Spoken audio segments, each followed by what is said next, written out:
Dobrodošli u Finansijske novosti. Pogledajmo kako se danas trgovalo na domaćim berzama.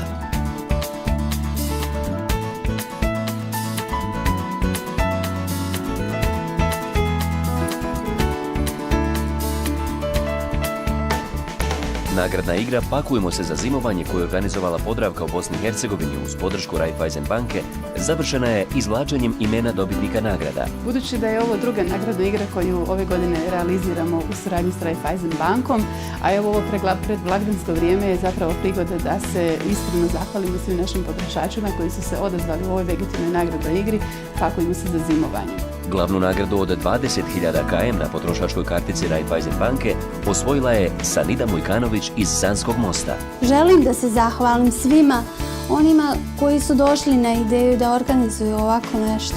Onoj ruci koja je uzela, ta ruka je zlatna, moju kovertu.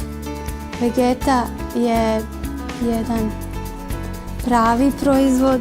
Osim glavne, podijeljene su i brojne druge nagrade, među kojima je i zimovanje za 2 osobe. Nisam očekivala ovako visoku nagradu, ali eto, sitnice život znače.